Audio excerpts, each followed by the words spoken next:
Hi everybody, my name is Dickson and I want to welcome you back to our discussion on the 17 different types of structure.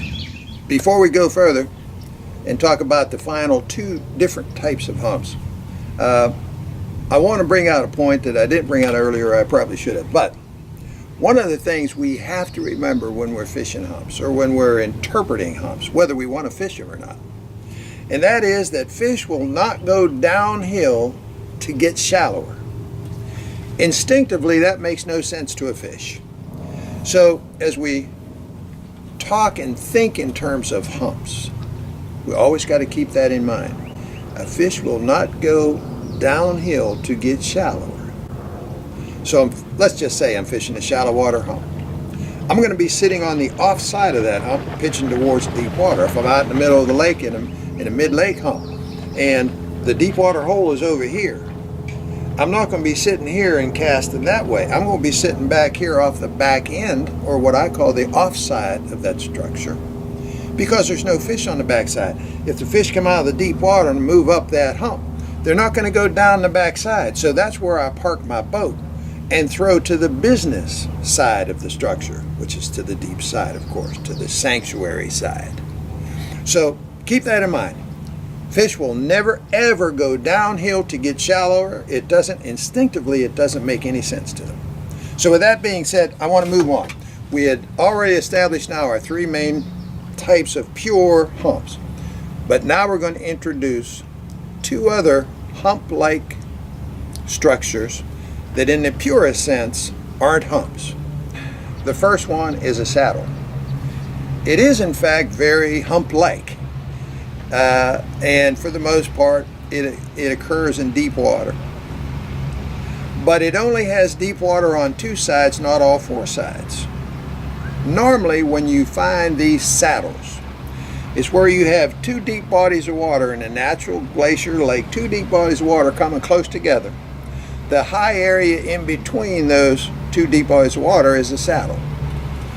And if you're in a river system and you see an area where the terrain sort of comes close together and then widens back out again, normally you're going to have a saddle in that situation where you have deep water on the upstream side, deep water on the downstream side, and that area in the middle is like a hump, a deep hump, but it's connected to both shorelines. Very, very good structures, especially in rivers and in natural lakes too, but in rivers, it'll save you a season. They're just terrific structures. And we fish them pretty much how we fish humps, how we fish traditional humps. So I'll be talking about that a little bit later, maybe in our next get-together, how we actually fish in these structures. But a saddle, great structures.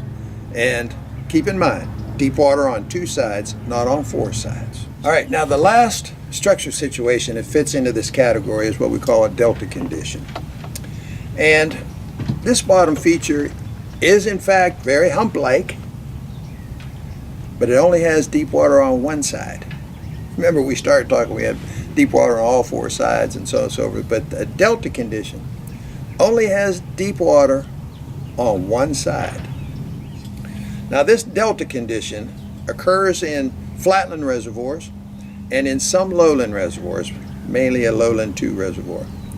It's where you have these lakes that were flooded in these areas where there are long areas of flat reaching out to the old river channel. And when you get to the old river channel, especially in these delta reservoirs, you get the old river channel, right along the channel there's a buildup over years and years and years, even before the lake was flooded.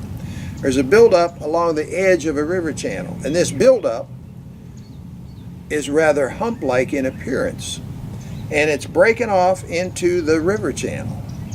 And these delta conditions run for miles. In some lakes they run for 2, 3 miles, 4 miles, 5 miles. And I'm telling you, this is a type of lake that'll give that shoreline caster fits. Because you have to remember what I just told you 10 minutes ago. Fish won't go downhill to get shallower. So here you have this river channel, which is the home of the fish, and you have this hump-like thing that comes up like this. It's They come up to the top of that delta, but they won't go down the backside to get to the shallows. They won't do it. In other words, this hump-like feature, this delta condition, blocks the fish and blocks sometimes miles of shoreline. Think about that shoreline caster goes in and say, man, this looks fishy in here. You start casting down along that shoreline, he's got no chance to catch a fish. None whatsoever. Delta condition. Now, when I first fished a delta with Buck, it was Kentucky Lake. There were a lot of sauger and some walleye and some bass. We were catching everything. But we were trolling along that delta. And I'm going to talk about how to fish it. But most importantly, I want to give you a key to not only recognizing a delta, but recognizing how to fish a delta reservoir. The fishing's coming later. However, I got to give you this first thing because it's something we talked about 2 or 3 days ago.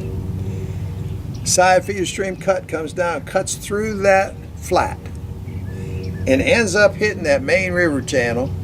And since you were good boys and girls and did your homework, you know it's created a two-sided bar.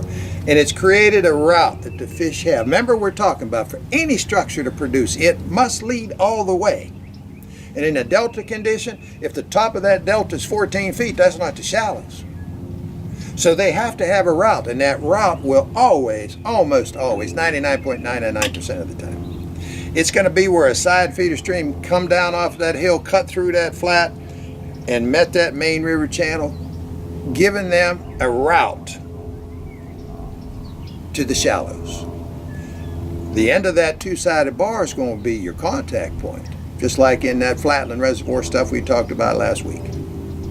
But many times the fish will be up that feeder cut, and that's going to be your key. But like any other hump, in order for a delta to produce, the hot areas, where the real fishing areas, is where they have a route from the shallows to the deep. And for miles and miles in a delta, there'll be no fish along the banks. There'll be no shallow fish. They have to have a route. Now, when trying to recognize how to find these deltas, funny, in the river and in these lowlands and some flatland reservoirs, they'll designate the delta just like they do on a contour map. They'll designate it just like they designate any other hump by an enclosed circle. And you'll see these enclosed circles on your map that run for maybe 2 or 3 miles. You can then just take all the shoreline stuff in those 2 or 3 miles and eliminate it from your mind. There'll never be a fish, because fish won't go downhill to get shallower. So in all the humps, we have saddles, deep water on 2 sides. We have delta, deep water on 1 side. We have our 3 main pure humps that we talked about. In each case, in order for them to produce, the first question we got to answer is, does it lead all the way? And we'll talk more about detail mapping when we get into that series. So thanks for being with me today. When we get together next time, we're going to talk about how to fish these humps, all 5 different types. And we're going to talk about some specific experiences I've had in the past that really fully explain how important these structures really are and how productive they can be in your fishing. So once again, I appreciate you coming with me along this journey, and hopefully it's going to improve your fishing come the season. So like us on Facebook and subscribe to our YouTube channel, and I'll see you the next time.